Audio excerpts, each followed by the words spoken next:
What up everybody, it's your boy Nautical back at it with another video. So it's finally happened guys. July 3rd, 2017, Sony has finally removed the Anthem gameplay trailer from their YouTube account, and man, gamers really stepped up on this one.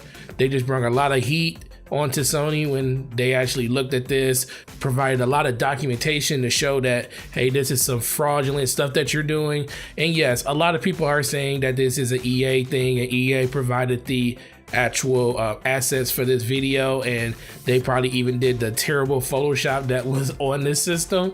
I don't really care about any of that. This is Sony's quality control that should come into play, because they should have made sure that this trailer or this gameplay video was representative of what they were going to see on their platform when the game releases. We understand that this isn't the final build of the game, but you were basically trying to trick people into thinking that your version was going to look identical to the Xbox One version. That isn't going to be the case. Now it's going to run at 4K. It will checkerboard in certain areas. We don't know exactly what the frame rate is going to be, but I can definitely guarantee you that it's going to run better than the Pro.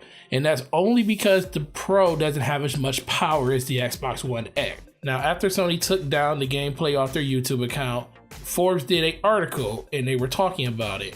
And Aaron Greenbreg, one of the guys at Xbox, actually saw it, and then on his Twitter account, he shared it and put the word oops, and super funny, you know, I don't really have a problem with the back and forth jabs and stuff like that. Sometimes I just feel it goes a little overboard, but in this case, it was like subtle enough, just pretty much like how Sony did a couple of years ago when they said this is how you share a game. They really didn't reference anybody. We knew who they were talking about, but it was basically done in context. Same thing with this. If you are outside looking in and don't know exactly what the console war and everything details is going on, you'll overlook this. But I just like the fact that they go back and forth like this a little bit. It's really, really cool to see. Now, I get a lot of questions asked to me, and this is a question I have for myself. If this was stolen gameplay, why didn't Microsoft respond to it? And why didn't they basically tell Sony they need to take that down? That is still something that we truly don't know the answer to. But from the response of Aaron Greenbreg, it looks like Microsoft just doesn't really care. You know, it might just be something that they're annoyed by, that they might think is a little cheeky and everything like that. But ultimately, they have the more powerful box. The games are going to show and speak for themselves when the system does launch on November 7th.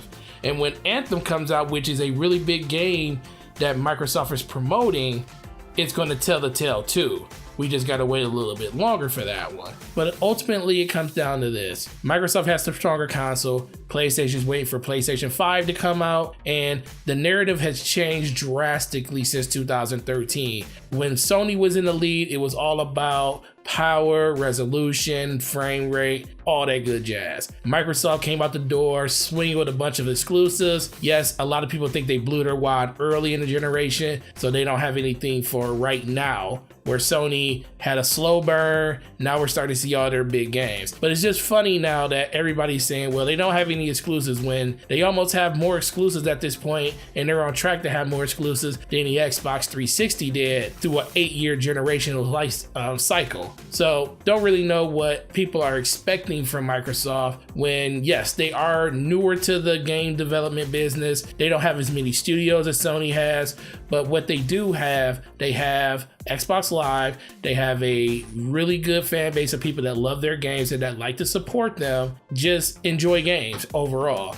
And that's the only thing that should really matter in this thing. No matter what system you have, just enjoy the games you play on it, and no one will have a problem with you.